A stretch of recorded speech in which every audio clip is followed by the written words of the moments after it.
You guys, my water just broke. Hold on, I'm getting notifications. Oh my goodness. My water just broke randomly because, sorry, I look terrible. I just woke up not long ago. But I had a crazy dream last night. Okay, what is today? Today's Friday, December 6th. Okay, it's 12 o'clock. It's exactly 12 o'clock. My water broke about 20 minutes ago. I think it broke at exactly like 11:40 or 11:41. And yeah, I wasn't having any contractions prior to that. I had just like gotten up. I don't even know if I want to show you guys. It's kind of weird, but I was just putting clothes in the washing machine because it's been a few days since I did laundry and there's just clothes overtaking the entire back of the house. And so I dropped some of the clothes that I was going to put in the washing machine. I bend over to pick up the clothes and just wham, this burst of water just comes out of me. And I'm like, what? I keep looking outside because my mom is walking our customer, this dog that's at our house. We have a dog that's over here too. So, she's out there walking her. And I'm just in here like, I tried to find my phone stand. I can't find it. So when I get it, I'll be a little bit more stabilized. But oh my gosh. And my mom was here when it happened. I called out to her. I was like, Mom, my water just broke.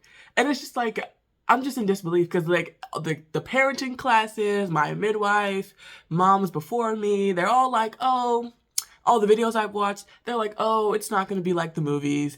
It's not just going to be some random gush of water all of a sudden, It'll probably be a light trickle and, it'll be after you've already started contractions. Like, it's not like that, girl. Y'all, I was so ready to have a baby. And now I'm like, wait.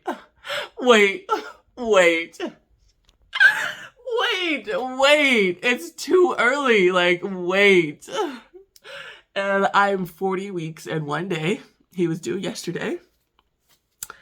And he's like, oh, y'all want to keep asking, like, oh, where am I at? What's going on? Here I am. So here we are. And here comes my mom. Good morning, friends. So that clip that you guys just saw was what was supposed to be the beginning of my birth vlog. However, things, as birth does, did not go as planned. And so that is all I got recorded, but I do have a few pictures that I can show. Some of them are not going to be shown, but I do have some very nice family-friendly photos to show. But yes, and so since I did not get the vlog that I wanted and that I planned for, but not planned enough, which will be a theme in the story, but since I did not get that vlog that I wanted, I am going to do a little sit down story time and give you guys the full spiel about how little man here, Mario Jones III, came into the world. So strap in because it's a wild ride. Okay, and so today is Saturday, the 14th. So he was born 8 days ago, technically still 7 days ago, because he was born at in the evening. And so since it's the morning, it's still technically 7 days, because I wanted to do this vlog after a week. But anyways, so he was born on December 6th, and I was 40 weeks and 1 day. So I was due on the 5th. And my midwife kept telling me like, oh, first time moms, they usually go late. They usually go to 41 weeks, 41 weeks and 4 days, I think is what she kept telling me. And so I was fully prepared. And another thing, another reason why I was so convinced that I was going to be late is because I wasn't having any Braxton Hicks, wasn't releasing any colostrum, wasn't really having any types of labor symptoms at all. But come to find out I was, and I just didn't realize it. So I was like, yeah, he's perfectly content. Nothing's happening. I'm not going anywhere, and I guess he's not going anywhere. And so I was just really uncomfortable. He had really sprawled out in my womb. And so his head was down, thankfully, head down, face down too. But what I found out were his arms. I thought they were his legs, but they were his arms. Were pushing at my stomach on my left side. He was always on my left side, and his legs were like pushing out on my right side of my stomach at the top near my ribs, and that was really, really painful, and it was really hard to sleep. And I was getting like 48 seconds of sleep every night for like the last 2 weeks of my pregnancy, and it was just really getting old. Like, I was like, okay, but I had mentally prepared myself that this is just going to be uncomfortable and I'm going to be late, so whatever. So 40 weeks and 1 day comes along, and like I said, had hardly been sleeping near the end, and so I get up at like 11, and my husband, he's off at work, and my mom is here, she's staying with us. And so I get up, I go to the kitchen, talk to my mom for a little bit, and then she's like, okay, I'm gonna go take a shower and I'm gonna go walk this dog, because I still do pet care, and we actually had a dog staying at the house when I went into labor. Thankfully, it wasn't like a booking, like a stay. It was just daycare, and so the owner was able to come and get her when I told her that, hey, I'm in labor. But she was like, okay, I'm gonna go take a shower and I'm gonna go walk this dog. And I said, okay, I'm gonna start some laundry. Because even before I gave birth, like, laundry had just been piling up. Like, the whole back of our house is where the laundry area is. And so pretty much that whole area had been just consumed by dirty clothes and blankets and towels, and everything was just back there.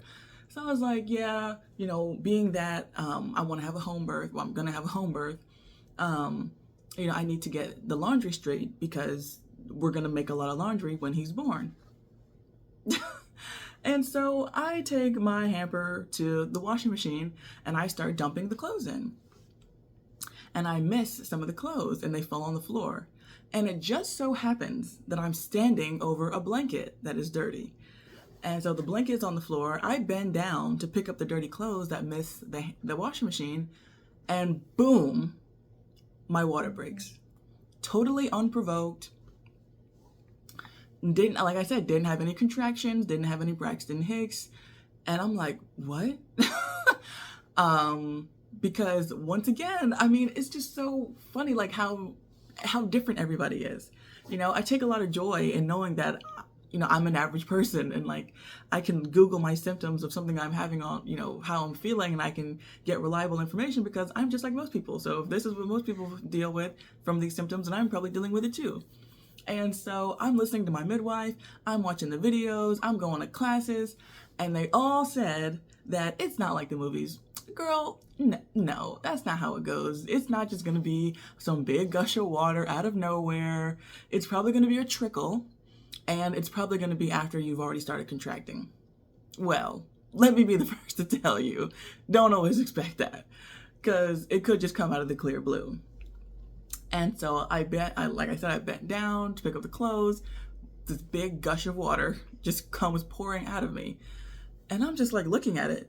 And I'm like, it's happening. And I'm like, what? Like, this can't be what I think it is. This is impossible. But it just keeps coming. And it just keeps spilling out. And it's clear. And there's like white flecks in it, like white speckles in it. And so I'm like, okay, well, this is not urine. And I think I'm going into labor. And it really, like, so that was the tone of the whole day. Just surprise, shock, things happening out of order, and how they, weren't supposed to happen. And so I scream out to my mom. I'm like, Mom, I think my water just broke. And thankfully she's coming out of the shower at this time. And she says, great. She's excited. And so I'm like, what should I do? And, all my training goes out the window. But she's like, well, call your midwife. And so I called her. Hello? Hey, this is Virginia Jones. Hey, what's up? I think my water just broke. Oh, okay. What's going on? Um, I was just bending over putting some laundry in the washing machine, and all this big gush of water just came out, and I couldn't stop it. Oh, okay. And what color is it? It was clear, but it seemed like it had Okay. like white speckles in it. Yeah, that's definitely your water. Okay, so that puts you on a time clock. Um, what is, did it just happen? Yes, like not even 5 minutes ago. Okay, it is 11:40, so, oh my gosh, so I think that's by 5:30 in the morning you have to have a baby. Okay. I have to do the math. Um, so, you could, are you having any contractions, anything like that? No. I Okay. mean, overnight I was having like I would have like some sharp pains here and there, but nothing consistent. Uh-huh. Okay. Well, you could, do you have a breast pump? I only have the Haka, the manual one. Did the, did insurance not pay for you to have one? No, I didn't really want one. I didn't think I needed one. Should I have gotten one? Well, I mean, we just use it to try and get contractions going, but you could do like nipple stimulation, just roll your nipples for like 10 minutes at a time per side and see if that starts some contractions. Or, tell her what's going on and see what ideas she has to start contractions. And baby's moving. Yes. Um, Okay. he was moving last night. I haven't noticed him moving since I've woken up. All right. Well, let me know when you feel him moving. Okay. And if the fluid changes color and, nothing in the vagina, you can get in, your bathtub if you want to. Um, and, you could go for a walk up and down the stairs, anything like that to try and get contractions started. But, Okay. I mean, you're going to have a baby today or tomorrow. So my main goal right now is to try to start contractions. Yeah, for sure. Yeah. Okay. Alrighty. Yep. Yep. Yep. Yep. All right. Call me if anything changes. All right. Thank you. Bye. Bye. And she and my mom was like, okay, well, you start trying to do whatever you need to do, and I'll come back and we'll blow up the tub, and we'll hook up the shower thing, and we'll just get ready. And so I'm like, okay. And so as I'm sitting in the kitchen just thinking like, what in the world, like my day just got a lot more interesting. I started having a contraction, and that was when I started, and that was when I recorded that clip that you guys just saw. So that was when that happened. And so, and it was like right as soon as contractions started, they were less than 10 minutes apart, which also is not how things are supposed to go. Okay. They're supposed to, start very mildly, very, manageably. And they're supposed to be like a half an hour apart, wide gaps in between your contractions when they first start. And so I start contracting, and I'm excited because I'm like, oh man, things are rolling. And I once again back to my training. I was like, okay, I've learned what to expect. I know what to do. I'm gonna go take a nap. I'm gonna go lay down. Because not only did I call my midwife, but the first lady at a church I used to go to, she's a doula. And so I called her. Should I try to lay down and sleep, or should I try to get up and move? You probably did you sleep well last night? No. Then you probably should rest while it's letting you rest, because there's going to come a point in time when they won't let you rest anymore. Okay. Because most first babies, now you might be different. The average first baby can take 20 something hours of labor. And most home births, first baby that gets sent to a hospital is because they're too tired. Okay. And so you need to have the energy to be able to go through it. And so while if your contractions are, just do everything you can to go to sleep and rest. Okay. They'll get strong enough to a point eventually where you can't, but while they'll let you do that, just rest. And then once they get stronger to where you can't, then work with them. So I go to bed. I'm trying to lay down, and I can't get relaxed because I keep having these feelings of like pressure and tightening and contracting. And I'm like, man, this is really uncomfortable. Like, is this supposed to be happening like this? And I can put up the screenshots of my contraction counter, And I didn't even get all of them. I could not even track all of the contractions I was having. They were happening so fast, and they were so, like, not relaxed. They were, like, kind of hurting already. And this was, like, half an hour or an hour after they started. And so my mom, she comes back out after the walk, and I'm laying down, and she's like, so what are we gonna do? And I was like, well, I'm trying to take a nap, but it hurts a lot. And she's, watching me and kind of sitting by me, and she can see that they are kind of coming very quickly. They're like 5 minutes apart, 4 minutes apart. And she's like, how do you feel? And I said, they don't hurt that much, but like I gotta like get my mind right before each one of these. And so she's like, well, isn't the time between them important? And I said, yeah, that's important, but how they actually feel is more important, I thought. Well, that's what I was trying to tell myself. And so she walks out of the room, and she comes back, and she's like, I think you should look up, the distance in between contractions and what that means. And I did, and they were like, well, if your contractions are like 5 minutes apart, then you should go to the hospital, whatever. And I was like, but this can't be right. It's not possible. They just started. Like, I'm not even an hour or like 90 minutes into labor. Like, this is not, I'm just not in labor. This is something else. This is prodromal. This is whatever. And so around, I want to say maybe 1 o'clock, 1:30, I'm really suffering. And they're like, they're continually, they didn't get any closer together, but they just continued to be like 5 minutes apart. And so, but they grew in intensity. And so I called my doula. Hey, Virginia. I feel like I need you to come now. Okay. All right. Sounds good. I will be on my way. Okay. Thank You're you. about 30, 40 minutes from the birth center. Okay. I'll see you soon. Bye-bye. Bye. And she got here like 2:30. I was not keeping track of time because I to really try to soothe myself through the contractions, I had to keep my eyes closed.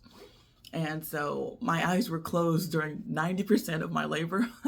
I don't know when my husband got home. I don't know when my birth team got here. We'll get to that later. My house was packed with people. But okay, so my doula, she gets here around like 2, and my mom, she blew up the tub. So we had a birth tub, and so she blew that up and put the tarp down, everything. And so, like I said before, that I thought I was prepared, but I actually wasn't. And one of the main things that showed that was that, so, you don't really want to fill up your birth tub with like buckets of water because that's going to take a really long time. What you want to do is you want to have like a sprayer, like a hose connected to your shower or to your sink, and just kind of fill it up with a hose like that. So it's much faster and streamlined. And we knew that. And so I bought a hose, I bought a sprayer, I bought an adapter to go, bless you, to go on my my shower hose. And so, when the time came that we could do that. Now, a word from the wise, how about you actually test your shower head adapter before it's time for you to be in labor? Because it didn't fit. It was the wrong size adapter. And so one end fit into the hose fine, like it screwed onto the hose, but the end that was supposed to go onto the shower head, well, the shower faucet, that part did not fit. And so we couldn't use the hose. And so my mom is like frantically filling up the birth tub with buckets of water as my doula is like using counter pressure and like helping me through the contractions. And so, but something else, because like I said, I expected to have like all the time in the world during pre-labor and, early labor to get things organized. And I knew where everything was. My husband and my mom did not know where everything was.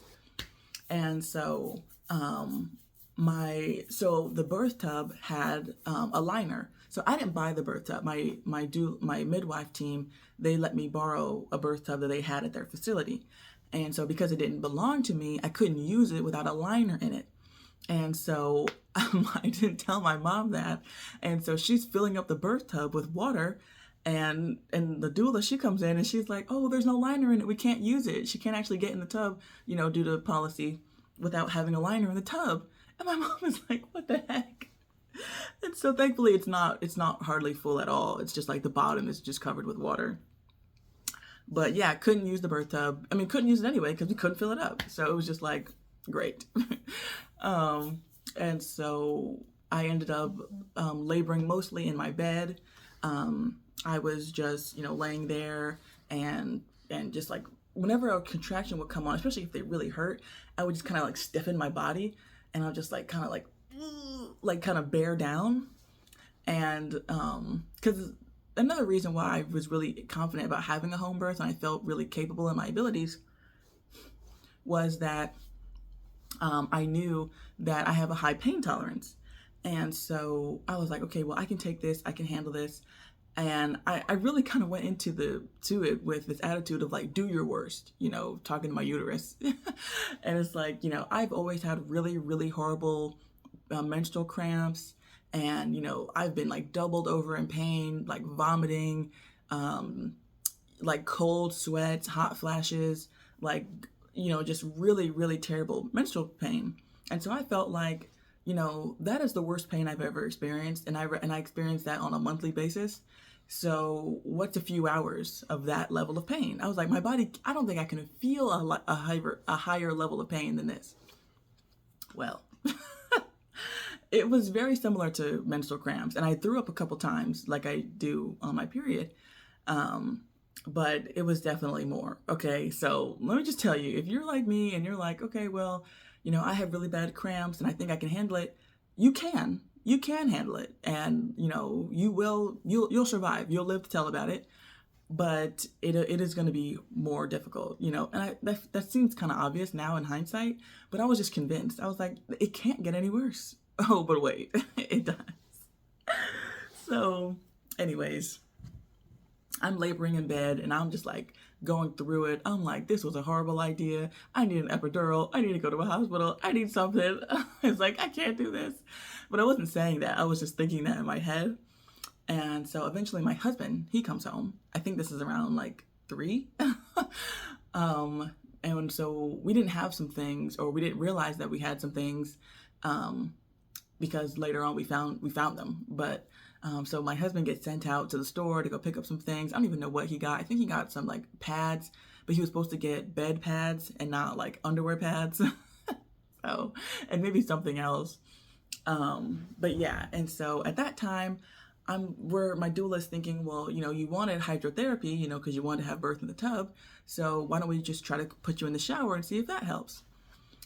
And so we go in the shower, and I'm in the shower, and my mom, she's so great. She was just right by my side the whole time.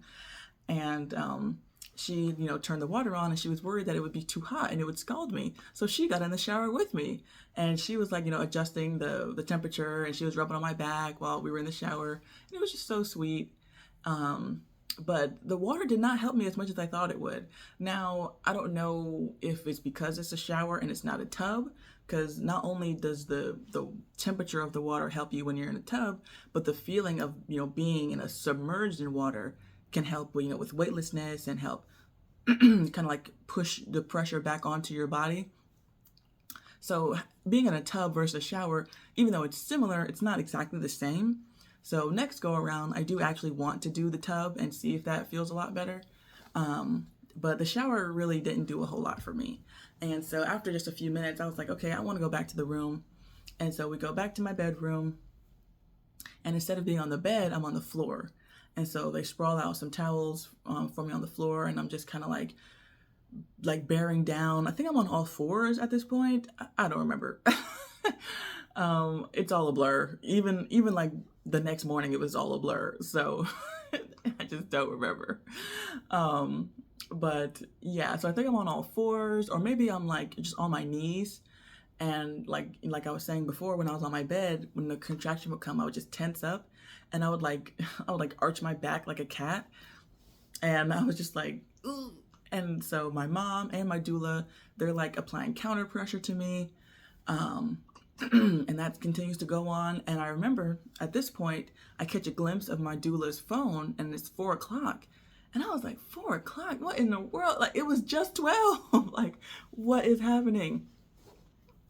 And it was just progressively getting stronger and stronger. Oh, actually, I missed a part. And so when I was in the shower, I believe that's when the rest of my birth team got there. So my midwife and 4 of her students, they all got there. No, 3 of her students, because it was 5 of them all together that were there for my birth team, including my doula. So yeah, it was my midwife, 3 students, and my doula. And so when I was in the shower before I got out, after realizing that this wasn't giving me the relief that I felt like I wanted, I was telling one of the students, she was the one who ended up catching the baby. I told her, I was like, I feel like I have the urge to push. And she was like, push? I was like, you've hardly been in labor at all. And I was like, I don't know, it just hurts. And so I got out of the shower. And so my midwife, she checks me. She checks to see how dilated I am. And I was like already 10 centimeters, and it was like 4 o'clock, 4:30. And she was like, if you feel the urge to push, then you just go right on ahead. I'm like, wait, this is moving too fast. This is not how the book said it's supposed to go. Oh my goodness. I don't really consider myself a type A person, but I guess in that scenario, I was just leaning so heavily on other people and like the experts and what they're supposed to be telling me, because I was completely, I've never experienced childbirth before. And so maybe like if I'm doing something like totally unfamiliar that's really important, then I mean, like if I was flying a plane for the first time, I would just be completely leaning on my instructors and my classes. So that's like how I felt, and I'm like, this is not what you guys prepared me for. Anyways, he was coming ready or not. And so around 5 o'clock, I think I started pushing, or maybe even earlier than that. Maybe it was like 4:30. I started pushing, and my mother-in-law got here. And so my husband, he's the oldest of 5 on his mom's side. And so his mom got here, and she actually has a 5-year-old. So he had to come because her mom was at work, and so she couldn't watch him. And I think another one of my husband's siblings that lives there, he was at work, so he couldn't watch him. So my little brother-in-law, my 5-year-old brother-in-law, he had to come. And he wasn't in the room, of course, but he was out in the living room, and I'm sure, he could hear me screaming for my life. This poor baby was traumatized. And so my mother-in-law gets there, and she's in the room, and she's, consoling me. And then my best friend gets there, because I forget to, I don't know why I didn't tell her this, but I wanted her to come because I wanted her to record the birth. Didn't get around to telling her, didn't tell her in the time because I'm like struggling and couldn't speak. So still no vlog was to come. So that was just really disappointing. But so she gets there, and so everybody's in place, and I start pushing, and eventually they the nurse, well, she's a student, but she's she's not brand new, like she's not green to healthcare and birth. And so she was checking me and watching me, and she was feeling on me, and she was like, oh, I can feel him, I can feel his head. And he wasn't officially crowning yet, but she could feel that he was down in the lower parts of the canal, and he was making his way. And I just kept pushing, and eventually at first when it was just my doula there, I would contract and I wouldn't say anything. I would just kind of bear down, and I would just like keep my mouth quiet. And she kept telling me, she was like, you can scream, you can groan, whatever noise you feel like making, it's okay. And I kept nodding my head like, okay. And I didn't feel the urge to scream. So I wasn't. But, when he like started really descending and like was about to start crowning, that was when I really started screaming. And so, it was just so crazy because that's not the kind of person I am. I don't scream for any reason. And so I started screaming, and my husband, so my mom, she at first, because she was the one who was there the whole time, at first she was the one that was like holding me when I was contracting, and like just consoling me. But eventually my husband, he had gotten everything that he was going to get, and he came in the room, and he was rubbing on my back, and he was sitting in front of me. And so I would bear down, and I would like put my arms around him, and he would hold on to me. And eventually it got to the point where he was actually crowning my son. And so she was like, do you want to feel his head? She, try to give me some encouragement to keep pushing. And I was like, okay. And so I reached down and I feel his head and it's like squishy. And I was like, that's his head? And she was like, yeah. And I was like, ugh. Oh gosh. And so I felt that and I was like, wow, like there's really a baby coming out of me. Like this is crazy. Like it's just so surreal because it's like you hear about this and of course like you know that there's a baby in there because you know you've had your ultrasounds. It's like that's just how things are. Like you know you have a baby, but it's like I don't know. It just feels so surreal. It's like, did I really like have a baby growing inside of me? Like, was there really somebody else living inside of me? Like, it's just I don't know. It's just so some. I'm actually at a loss for words. Okay, but I remember that so distinctly, like just reaching down and like feeling his head, and it was just like, oh my goodness, like he's about to make his arrival. Like I've just been dreaming and thinking and talking about like what he's gonna look like and how long he's gonna be, what color his eyes are gonna be, like if he's gonna have any hair, and you'll see, I don't know if you already saw, but he has lots of hair and just like everything about him. And now it's like the time is here, like it's coming to fruition. And I'm like, wow. And so I keep pushing, and eventually, like he's fully crowning. Like I guess his head is like semi out of me. And so the lady who is mainly coaching me, it's not my midwife. My midwife is really just there to supervise because she's training these students, and so she lets the students kind of handle it more. And so the student who is handling me, she is like, okay, it's time to give a real big push. It's time to push him out. And so I felt the ring of fire that people talk about. Like I definitely felt that, and I was thinking about that because even though I was in a lot of pain and there was a lot going on, I was still like in the deep recesses of my mind. I was still thinking about the videos and the teaching I had learned, and I was like, okay, like this must be the ring of fire. And I was like, man, this is no joke. And so she's like, okay, give me a big push. And I'm like, okay. And I give her a big push and I stop and I like retreat and I'm like, yeah. Like this hurts. I can't do this. Like I'm like, this is too much. And I really did not want to tear. And so I'm like, okay, well, I'm just gonna slowly continue to push him out. And then also I had heard about the fetal ejection response or something like that. And so I had heard that, you never really need to like push a whole lot. Your body will just extract the baby, when it's ready. But that doesn't always work out the way that, they say. Because sometimes, the heart rate might be dropping or blood pressure or, something might be wrong to where you need to actively push them out a little bit sooner so that way they can start working on them. And that's kind of what happened. And so I kept pushing but I wasn't giving it my all because it was hurting. And so she kept really encouraging me. She was like, come on, you gotta get a, real big push. And I was like, and I was bearing down, still my head was like in my husband's chest. And he was like, you can do this, babe. You got this. He'll be here in a minute. You're so strong. I'm so proud of you. And I was like, I can't do it. It hurts. It hurts. It hurts. And he was like, you can do it. And he was just so supportive.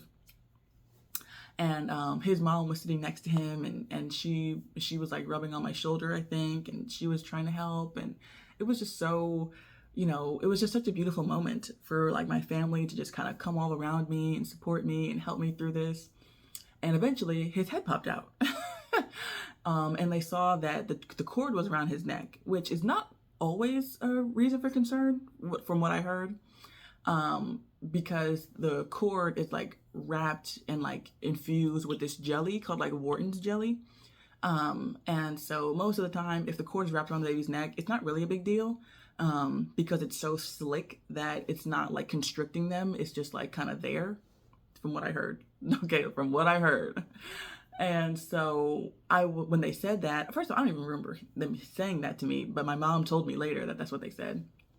They said that, the cord was wrapped around his neck, but they said it was tight. And so once they saw that, they needed me to push the rest of him out so that way they could undo the cord and, possibly give him air if he needed it. And so once they saw that, they were like, okay, Virginia, like we need you to give a really big push. You know, we can have him out in the next 2 pushes or 2 to 3 pushes. And so I'm screaming at the top of my lungs and I'm like making these weird, like deep groaning noises.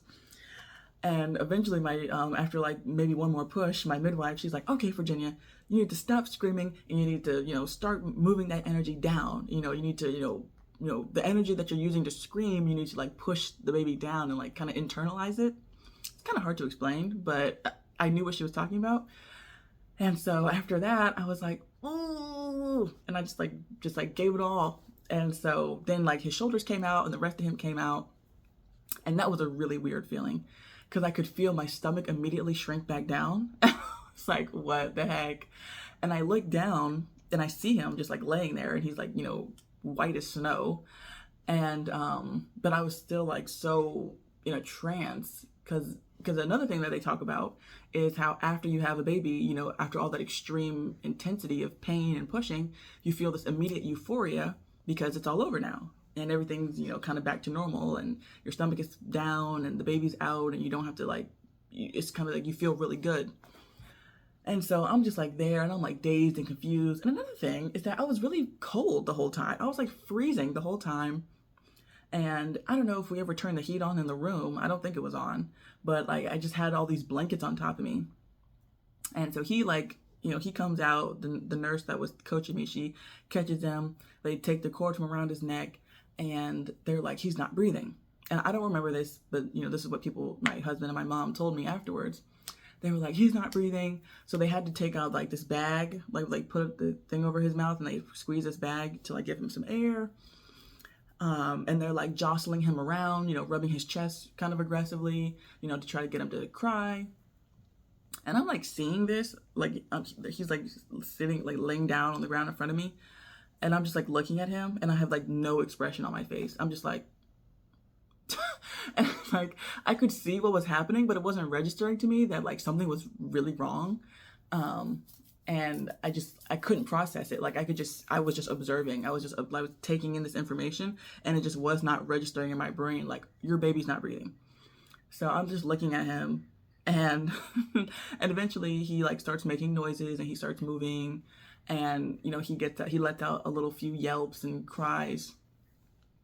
And then they pick him up and they start patting him on his back and on his butt real hard. And he starts crying and all that stuff. And I wanted to do like delayed cord clamping, you know, and delayed cutting. But I think they said that, you know, when he came out, like it had stopped pulsing or whatever. So I guess it was already empty. And so like before I even got up off the ground, they had my husband cutting the cord, in which I wanted him to do. I wanted him to be in the tub with me if I had gotten in the tub, and he wasn't really a fan of that. But so thankfully that didn't happen. But he was right there with me while I was pushing, and they asked him, they were like, "Dad, you want to cut the cord?" And he was like, "Okay." Like, just peer pressured him into it, which was good because I think that's so sweet when the dads cut the cord.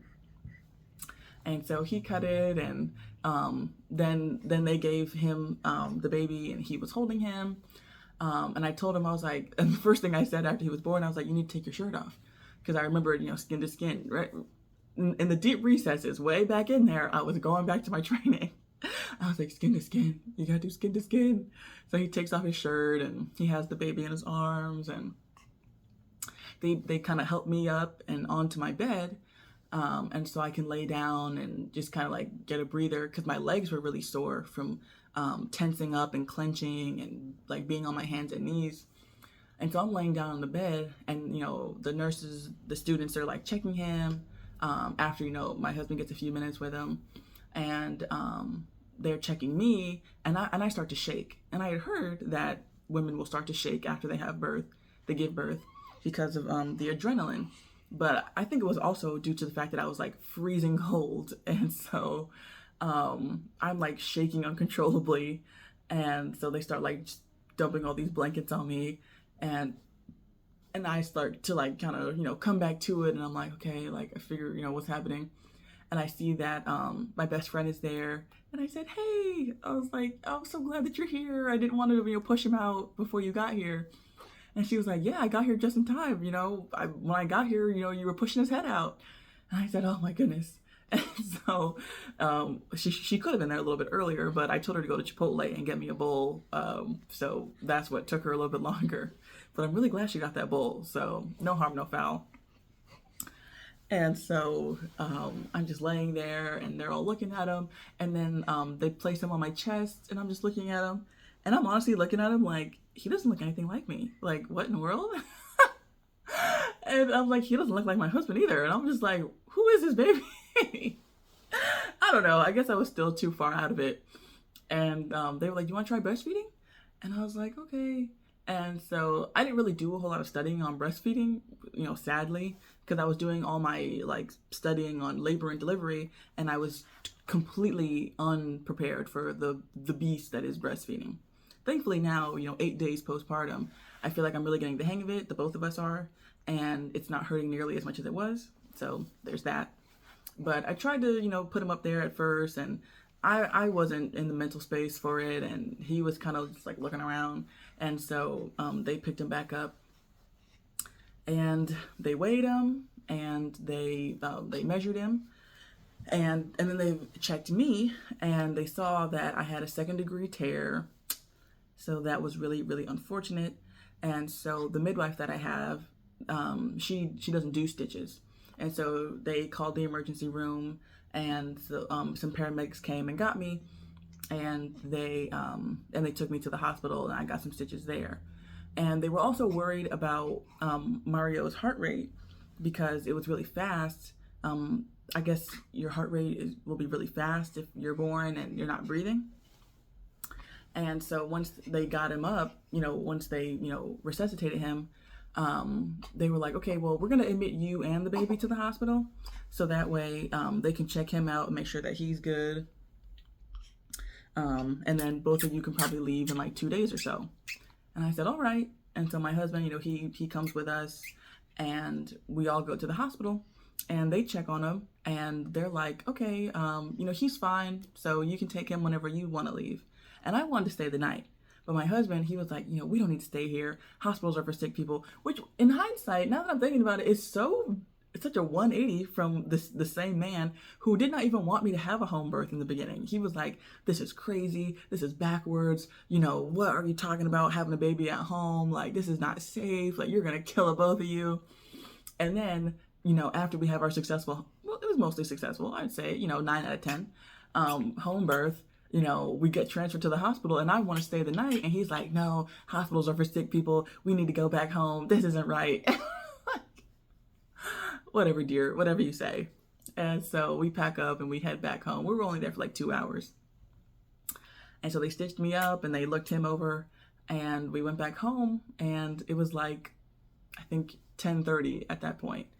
And so, over the course of just 12 hours, so from 11:30 that morning when my water broke to, 11:30 that night when we were back home after the hospital, my friend was still over here. My best friend was still over here. She and my mom actually went to Walmart to get us some new bed sheets and towels, because pretty much all of our old towels were wrecked, which is, what to expect if you have a home birth. They tell you to buy more towels. And thankfully, I have an aunt who's a hoarder. And so I went to her house and I grabbed a bunch of her towels. But even those, even with those and the ones that we already had, we pretty much got rid of all of our old towels. And they got us bed sheets, towels, and I told my mom I wanted decaf coffee because I hadn't been drinking coffee because my iron levels were so low my whole pregnancy, and caffeine can affect your iron absorption. So I just couldn't risk even drinking decaf. I had to just completely stop all of my coffee drinking for the last month and a half. So I was like, I need some decaf coffee because I didn't want to jump right back into the deep end, had to play it cute. So I was like, I need some decaf coffee. And so she got me some of that. Oh, it was glorious. And that was the whole day. That was my whole day. And it was funny enough because that was on a Friday. So like I said, that was last Friday, December 6th. And my church was actually having a Christmas party that night. And I had signed up to bring something because I just knew I was going to be a week and 41 weeks and 4 days. But once my water broke, I texted the ladies in the group chat and I said, good news and bad news, ladies. I'm not going to be at the Christmas party, but my water just broke. And so by the end of the night, it was like 12, and I texted the group chat pictures of him, and I was like, our newest member is here. And so it was just so great. You know, overall, like I said, I really wished I had gotten a vlog. But that was not the case. And so, but I do, you know, have these pictures, and they're very special. And so, yeah, friends, if you are considering a home birth, I highly recommend it, because most of the time, birth is not a medical event. You know, it's natural. You know, your body's doing what it's already programmed to do. And my midwife, she said actually that when it comes to birth, you know, a home birth, you know, really what you're hiring a midwife for is, you know, to be a glorified cleanup team. You know, ideally, you want there to be no complications, and the baby comes and mom's okay. And then they just clean up everything after the baby's born, and you get into bed, or you get into, you know, wherever you're going to be for the rest of the night. And they just clean out everything up for you. They wash out your towels, they wipe everything down, and they leave. You know, so that's the ideal. And that's how it goes for most women, honestly. But you do want to have someone there just in the event that something happens, which for me, I tore and he came out not breathing. And so I'm really glad that I had them there. But, you know, that doesn't always happen. So, you know, a lot of people they're scared of home birth. They think it's antiquated. They think that it's, you know, dangerous. But in reality, home birth is much safer than hospital birth. And if this matters, you know, if this applies to you, that is, the mortality rate for mothers at hospitals, well, Black mothers, that is much higher than it is for home birth. And so, you know, that's something to keep in mind, you know, for whatever reason that might be, you know, why it's higher at hospitals versus home birth. That is just a statistical fact. So if you're a Black woman, if you're a Black woman, then, you know, home birth is a much safer option, even more so than the average. So all that to keep in mind, folks. And so that is the story. And here is the man of the hour.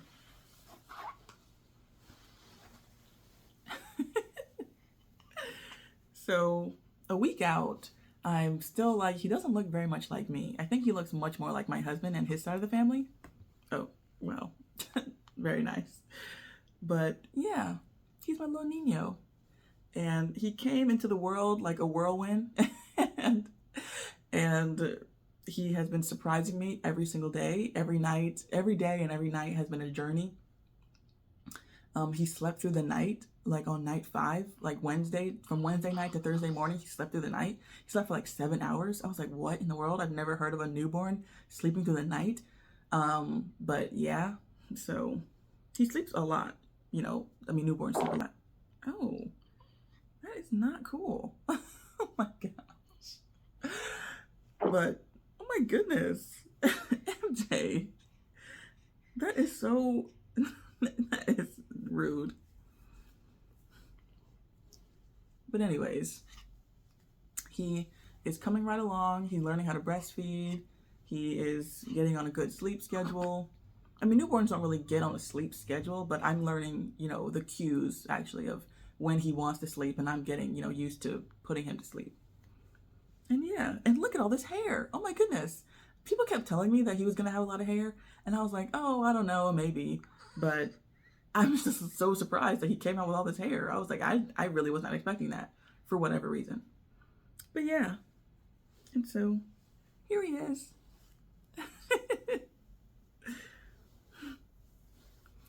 But yes, friends, I appreciate you watching this video. Be sure to leave a like and a comment and push the bell to be notified on all the things going on the Mrs. Ginny channel. And I will talk to you guys again real soon. Bye.